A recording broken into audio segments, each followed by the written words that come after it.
موضوع الدرس الأدلة على كمال قدرة الله تبارك وتعالى وإنعامه على عباده، سورة النحل، تفسیر ابن کثیر۔ الحمد لله رب العالمين والصلاة والسلام على أشرف الأنبياء وسيد المرسلين سيدنا محمد وعلى آله وأصحابه أجمعين۔ اللهم صل على سيدنا محمد وعلى آل سيدنا محمد كما صليت على إبراهيم وعلى آل إبراهيم في العالمين إنك حميد مجيد۔ أعوذ بالله من الشيطان الرجيم، بسم الله الرحمن الرحيم۔ وَإِنَّ لَكُمْ فِي الْأَنْعَامِ لَعِبْرَةً نُسْقِيكُم مِّمَّا فِي بُطُونِهِ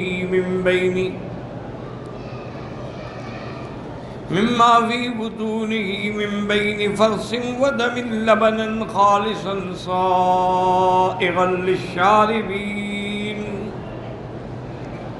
ومن ثمرات النخيل والأعناب تتخذون منه سكرا ورزقا حسنا، إن في ذلك لآيات لقوم يعقلون۔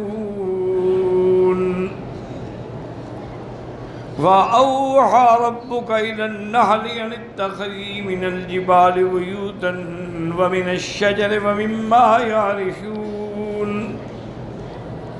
ثم كلي من كل الثمرات فاسلكي سبل ربك ذللا يخرج من بطونها شراب مختلف ألوانه فيه شفاء للناس، إن في ذلك لآيات لقوم يتفکرون۔ اللہ تبارک و تعالی نے کلام مقدس کی ان آیات میں اپنے بندوں کو خطاب فرمایا ہے کہ میرے انسانوں کے تمہارے لیے ہم نے جانور بنائے، پیدا کیے ہیں، یعنی ابل، بقر، غنم، ہر قسم کے جانور۔ لعبرہ، اس میں تمہارے لیے دلالت ہے، اللہ کی حکمتوں پر یہ سب سے بڑی نشانی ہے۔ نسقیکم مما فی بطونہ، اللہ تبارک و تعالیٰ ان کے اندر جو ہے وہ تمہیں پلاتے ہیں، اور وہ دودھ جو ہے من بین فرث و دم، ایک طرف گوبر ہے ایک طرف خون ہے، اس کے درمیان میں ہے لبنا خالصا سائغا للشاربین، ایک ایسا دودھ ہے جو خالص بھی ہے، یعنی ہر قسم کے اثرات سے خالص ہے، اور پینے والوں کے لیے بڑا لذت اندوز شراب ہے۔ اور اسی طرح اللہ نے فرمایا من ثمرات النخیل، اور ہم نے تمہارے لیے پھل بنائے، کھجوریں ہیں، انگور ہیں، تتخذون منہ سکرا، تم اس سے نشے کی چیزیں بھی بناتے ہو، اور وہ رزق حسن بھی ہے۔ ان فی ذلک لآیات لقوم یعقلون، ان سب چیزوں میں نشانیاں ہیں لیکن ان قوموں کے لیے جو سمجھتے ہیں، جو عقل رکھتے ہیں۔ اب سمجھیں کہ اللہ کے نظام کو کوئی دنیا کی طاقت یہ نہیں کر سکتی ہے کہ انسان کے پیٹ کے اندر اللہ نے کیسی مشینری لگا دی ہے کہ وہ جو گھاس کھاتے ہیں، چرتے ہیں، معدے میں آتا ہے، پہلے کیلوس ہوتا ہے، پھر کیموس ہوتا ہے، پھر اس کے اندر اللہ کا نظام ہے کہ جو خون پیدا ہوتا ہے وہ تو جگر کو دے دیا جاتا ہے، پھر جگر تقسیم کرتا ہے سب شرائین، اور ایک آنکھ سے اس کے گوبر جو ہے وہ نکلتا ہے، اور ایک سے اس کا پیشاب خارج ہوتا ہے، اور اس کے درمیان میں اللہ نے ایک ایسی لائن رکھی ہے جس میں خالص دودھ ہے۔ اور اللہ نے فرمایا میرے بندے دیکھو کہ میں نے تیرے دودھ کے لیے، تیرے رزق کے لیے کیسی حفاظت کی ہے کہ اگر ذرا سا بھی لیکیج ہو جائے اور خون اس میں مل جائے تو تم نہیں پیو گے۔ اسی طرح خدا نہ خواستہ اگر بول و براز کی کوئی لین لیکیج ہو کے اندر آ جائے پھر بھی تم نہیں پیو گے۔ تو کیسے میں نے محفوظ رکھ کے تجھے بلایا ہے اور تجھ تک پہنچایا ہے، چونکہ دودھ جو ہے نا یہ ایک بہت بڑی نعمت ہے۔ ایک حدیث مبارک میں آتا ہے کہ 3 چیزیں ہیں جن کو کبھی رد نہیں کرنا چاہیے اگر کوئی ہدیہ پیش کرے: الطیب واللبن، اور ایک روایت میں آیا ہے کہ والمخدہ، کوئی تکیہ پیش کرے۔ اسی لیے صحیح حدیث مبارک میں ہے کہ میرے آقا جب حج میں تشریف لائے اور آپ جبل رحمت کے دامن میں جو کالے کالے پتھر پڑے ہیں، یہی اسی جگہ حضور اپنی اونٹنی پہ تھے۔ اونٹنی کا نام قصوہ تھا۔ قصوہ کہتے ہیں جس کا کان کٹے ہوئے، کان کٹے ہوئے نہیں تھے، بس نام ہی قصوہ تھا۔ اب مسئلہ یہ تھا، اور صحابہ ادب سے پوچھتے نہیں تھے کہ بھی عرفات کے روزے کا جو حکم ہے اس کی بڑی فضیلت ہے کہ اگر عرفات کا روزہ اگر رکھے آدمی کوئی 9 ذی الحجہ کو، یوم الوقوف کو، تو 1 سال گزشتہ کے گناہ بھی معاف ہو جاتے ہیں، 1 سال آنے والے گناہ بھی معاف ہو جاتے ہیں۔ تو کیا اب یہ کیسے معلوم کیا جائے کہ حضور پاک نے عرفات کے دن روزہ رکھا ہے یا نہیں رکھا ہے؟ تو بی بی ام سلمہ جو حضور کی بیوی تھی، وہ بھی سفر میں ساتھ تھی، حج میں سب بیویاں ساتھ تھیں،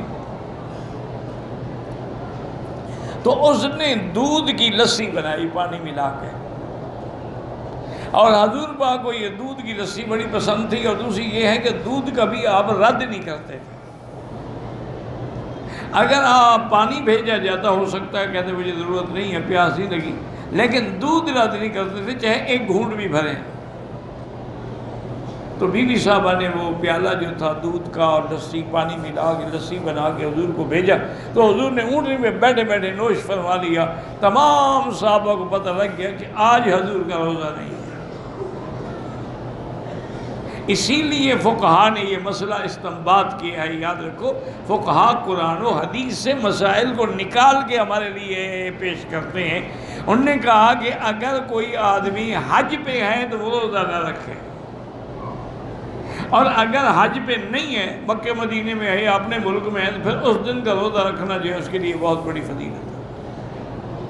تو اس لیے دودھ جو ہے یہ اتنی بڑی نعمت ہے، اور اس سے بھی علماء نے استدلال کیا ہے کہ انسان کے لیے ماں کے پیٹ سے پیدا ہونے کے بعد جو سب سے پہلی غذا ہے وہ کیا ہے؟ وہ دودھ ہے۔ اگر اس کے علاوہ بچے کے لیے کوئی اور چیز مفید ہو سکتی تو اللہ کر سکتے تھے، اللہ کے آگے کیا مشکل ہے، لیکن اللہ تبارک و تعالی نے اس کے لیے بھی دودھ رکھا ہے۔ تو اس لیے یہ ایک اتنی بڑی نعمت ہے کہ کوئی دنیا کی طاقت نہیں کر سکتی کہ جانور ہے کبھی سبز گھاس کھاتا ہے، کبھی خشک گھاس کھاتا ہے، اندر جا کے کیلوس کیموس ہونے کے بعد بول و براز الگ بنتا ہے، لیکن دودھ سفید ہے۔ اس کے بعد اللہ نے فرمایا کہ میری اور نعمتوں پہ غور کریں کہ میں نے تمہارے لیے جو پھل پیدا کیے ہیں اس میں کھجور بھی ہے، انگور بھی ہے، اور آگے لفظ ہے تتخذون منہ سکرا، سکر کہتے ہیں نشہ، کہ تم اس سے نشہ آور چیز بناتے ہو۔ تو اب نشہ تو حرام ہے، تو اللہ نے انعام کی حالت میں کیسے ذکر کیا؟ یہ تو آیت ہے نا، انعامات کا ذکر ہو رہا ہے، حرام چیز تو انعام نہیں ہوتی۔ تو اس کے 2 جواب علماء نے دیے ہیں۔ انہوں نے فرمایا کہ یا تو یہ آیت مبارک جو ہے حرمت خمر سے، شراب کے حرام ہونے سے پہلے کی ہے، جب شراب حرام نہیں تھا تو صحابہ بھی پیتے تھے، اس لیے اس وقت کے ساتھ اس کا تھا۔ اور بعض علماء نے فرمایا ضروری نہیں ہے کہ جیسے نبیذ ہے، نبیذ حلال ہے کہ آدمی کھجوروں کو بھگو دے، انگور ڈال دے اور کوئی چیز ڈال دے اور اس کو رکھ دے 10-12 گھنٹے، پھر چھان کے شربت پی لے، یہ نبیذ ہے، نبیذ پینا حلال ہے۔ لیکن شرط یہ ہے، حضور نے فرمایا کہ اگر نبیذ بھی اذا اشتد، تم رکھ کے بھول گئے 2 دن، یا تم نے اس کو آگ پہ پکا لیا تو وہ تو پھر نشہ ہو جائے گا، وہ پھر حرام ہے۔ اور کل مسکر حرام قلیلہ و کثیرہ حرام، ہر نشہ آور چیز جو ہے وہ حرام ہے، اس کی بڑی مقدار بھی حرام ہے اور تھوڑا سا پینا بھی حرام۔ نبیذ اس وقت تک حلال ہے جب تک اس میں شدت پیدا نہ ہو، یعنی نشہ پیدا نہ ہو۔ حضور نے فرمایا اگر مثلا آپ نے نبیذ بنایا لیکن وہ شدت سخت ہو گیا نشے، تو اس کو اور پانی ڈال دیں، بس اس کا سخت و شدت جو ہے وہ ختم ہو جائے گی۔ تو نبیذ پینا تو حلال ہے لیکن شراب پینا حرام ہے۔ اسی لیے اللہ نے 2 چیزیں ذکر، تتخذون منہ سکرا ورزقا حسنا، اور پھر اللہ تبارک و تعالی نے یہ چیزیں جو ہیں، سکر حرام ہے لیکن رزق حسن جو تمہیں پھلوں سے ملتا ہے وہ حلال ہے۔ اب دیکھیں نا، یہ اللہ کی نعمت ہے کہ انگور کھاؤ تو حلال ہے لیکن اس کا رس نکال کے شراب بناؤ تو حرام ہے، کھجور کھاؤ تو حلال ہے لیکن اس سے شراب بناؤ تو حرام ہے۔ اس لیے اللہ نے فرمایا کہ ہم نے تمہارے لیے بڑا عمدہ رزق پیدا فرمایا ہے، لیکن ان نشانیوں میں غور وہ کرتے ہیں جن کو اللہ نے عقل عطا فرمایا ہے کہ اشرف الانسان جو ہے وہ اشرف مخلوق جو ہے وہ انسان ہے، اس لیے اللہ نے شراب حرام کی ہے، کیونکہ شراب جو ہے سب سے پہلے عقل کو ضائع کرتی ہے۔ جب عقل نہ رہا تو انسان تو نہ رہا، وہ تو درندہ بن گیا۔ الخمر ما خامر العقل، خمر اسی کو کہتی ہیں جو عقل کو بیکار کر دے۔ اب لوگ بہانہ بنائیں کہ جی ہم تو اتنی پیتے ہیں کہ ہمارا عقل خراب نہیں ہوتا، ہم تو ایک آدھا پیگ پی لیتے ہیں کہ کھانا وانا اچھی طرح کھا لیں، لیکن اس کی بھی حضور نے وضاحت کر دی کہ قلیلہ و کثیرہ حرام، اس کا تھوڑا بھی حرام ہے اور زیادہ بھی حرام ہے۔ اب اس کے بعد اللہ نے ایک اور نعمت کا ذکر فرمایا، وَأَوْحَىٰ رَبُّكَ إِلَى النَّحْلِ، یاد رکھیں یہ وحی جو ہے نا، یہ وحی تکوینی ہوتا ہے، یہ وحی تشریعی نہیں ہوتا۔ وحی تشریعی تو انبیاء پہ آتی ہے، لیکن اللہ نے نحل کو وحی فرمایا، وَأَوْحَيْنَا إِلَىٰ أُمِّ مُوسَىٰ أَنْ أَرْضِعِيهِ، موسیٰ علیہ السلام کی اماں کی طرف وحی بھیجا۔ تو یہ القاء ہوتا ہے، الہام ہوتا ہے، اللہ ان کے دل میں بات ڈال دیتے ہیں خفیہ طریقے سے۔ یہ وحی تکوینی ہے لیکن یہ وحی تشریعی نہیں ہے۔ اور دیکھیں کہ شہد کی مکھی جو ہے یہ ایک عظیم اللہ کی نعمتوں میں سے نعمت ہے اور عظیم نظام ہے، اور کوئی ایسا کیڑا مکوڑا نہیں جو ایسے گھر بناتا ہو جیسے شہد کی مکھی بناتی ہے۔ اس کا گھر جو ہے نا جی، یعنی آپ حیران ہوں گے، نہ مثلث ہے، نہ مربع ہے، نہ مخمس ہے، وہ مسدس ہے۔ مسدس ہے تو اس کا ہر کونا برابر ہے اور اتنی جگہ بھی ضائع نہیں ہوتی۔ اگر وہ مربع ہوتا یا مخمس ہوتا یا مثلث ہوتا تو کوئی نہ کوئی ٹکڑا تو بچ جاتا جگہ کا۔ اور دوسرا اس کا نظام دیکھیں، اللہ کی شان ہے کہ وہ جو کھانے بناتی ہے گھر کے، پرکار سے پیمائش بھی کریں تو کسی میں ذرا کے برابر بھی فرق نہیں ہے، سب برابر ہے۔ اچھا، پھر ان مکھیوں میں ایک ان کی ملکہ ہے جس کا نام یعصوب ہے، وہ ان سب کی سردار ہے، اسی کا حکم چلتا ہے۔ اسی طرح اس نے یعنی اپنے اس چھتے کے باہر کچھ پہرے دار گارڈ بھی معین کیے ہیں کہ اگر کوئی مکھی زہریلی چیز کھا کے آ رہی ہے تو اس کو باہر مار دو، اندر نہ آنے دو، تاکہ شاید سب کو خراب نہ کر دے۔ تو ان کے پہرے کا بھی انتظام ہے۔ اور پھر وہ یعصوب مکھی جو ہے اس کا ایسا مقام ہے کہ جہاں وہ بیٹھے گی سب اس کے ارد گرد جمع ہو جائیں گے۔ اور اللہ تبارک و تعالیٰ نے اس کو یہ بھی حکم دیا ہے کہ تم پہاڑوں پہ یا درختوں کے اوپر جو ہے یا جو بیلیں ڈالنے کے لیے چھپر بناتے ہیں ان پہ اپنے چھتے بناؤ، کیونکہ وہ اونچے ہوں گے تو محفوظ رہیں گے، کسی کا ہاتھ نہیں لگے گا، کوئی ایسی خطرناک چیز اس میں نہیں آ سکے گی۔ تو اللہ نے فرمایا کہ یہ سب میں نے تیرے لیے پیدا کیا ہے۔ اور پھر اللہ نے اس کو یہ بھی حکم دیا ثم کلی من کل الثمرات۔ یاد رکھیں یہاں کل کا معنی یہ نہیں ہوتا کہ تمام دنیا کے پھل، تمام دنیا کے پھل وہ کیسے کھا سکتی ہے؟ یعنی اگر چھتا ہو پاکستان میں یا ہندوستان میں تو طائف کے پھل کیسے کھانے کے لیے آ جائے گی؟ معنی یہ ہے کہ وہاں جو موجود ہیں، جیسے کہ ہدہد نے آ کے حضرت سلیمان سے کہا تھا کہ میں نے دیکھا ہے ایک ملکہ ہے حکومت کر رہی ہے، وَأُوتِيَتْ مِن كُلِّ شَيْءٍ، اس کے بعد ہر چیز ہے۔ ہر چیز کا معنی یہ تھوڑا ہے کہ ہوائی جہاز تھے اس کے بعد، اس وقت ہوائی جہاز تو بنے ہی نہیں تھے۔ معنی ہے کہ اس وقت جو ضرورت کی چیزیں ہیں وہ اس کے پاس سب موجود ہیں۔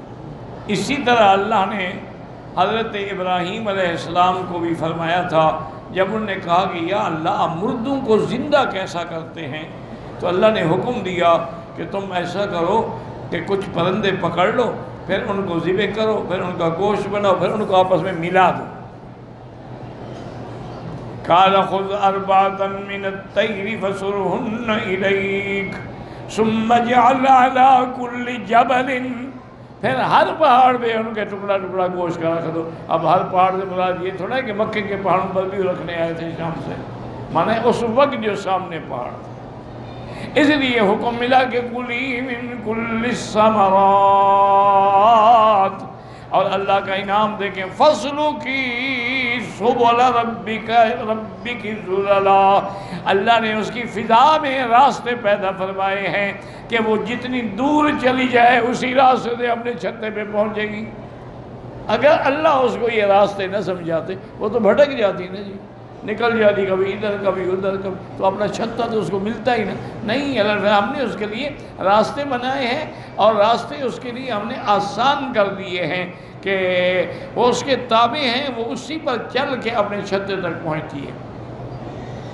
یخرج من بطونها شراب مختلف الوانہ، اللہ نے فرمایا پھر اس کے بطن سے ہم ایسی چیز تیار کرتے ہیں پینے کے لیے مختلف الوانہ، جس کے رنگ مختلف ہوتے ہیں۔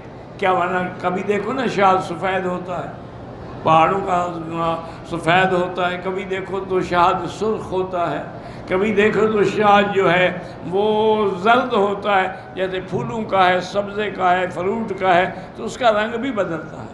اس لیے اللہ نے فرمایا کہ اس سے جو اللہ شہد برآمد فرماتے ہیں اس کے مختلف رنگ ہیں، شفاء للناس، اور اس میں ہم نے لوگوں کے لیے شفا رکھی ہے۔ اس لیے بعض علماء تو کہتے ہیں کہ ہر بیماری کی شفا ہے، لیکن بعض علماء کہتے ہیں کہ اس سے مراد یہ نہیں ہے کہ شفاء للناس سے مراد یہ کہ ہر بیماری کا ہو۔ بعض بیماریاں ایسی ہیں جس میں شہد دینا مضر ہے،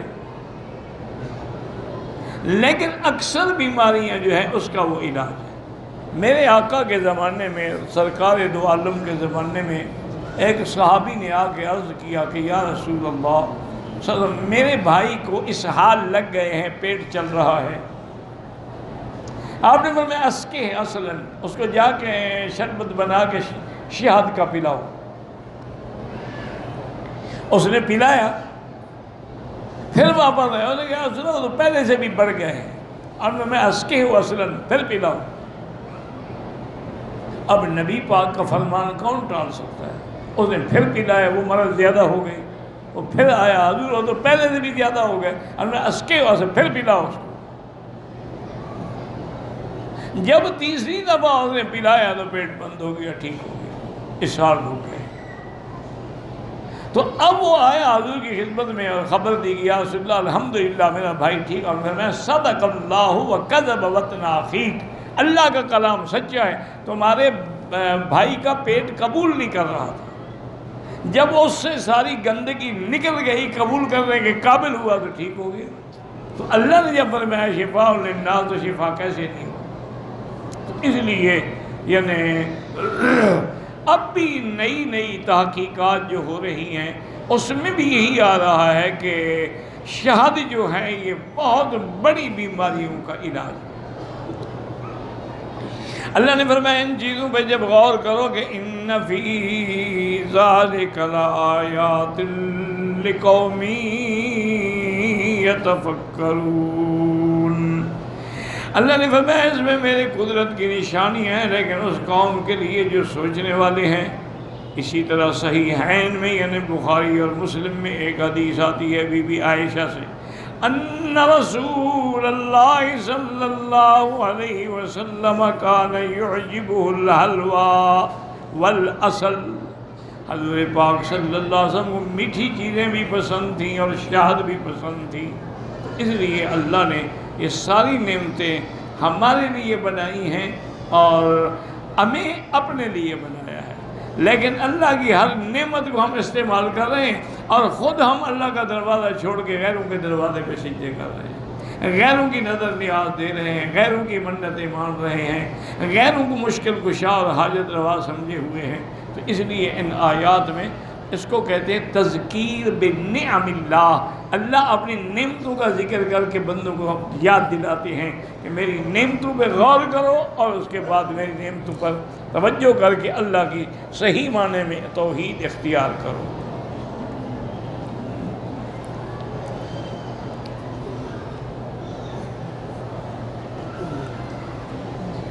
اللہ اکبر۔ ایک تو میری تمام بھائیوں سے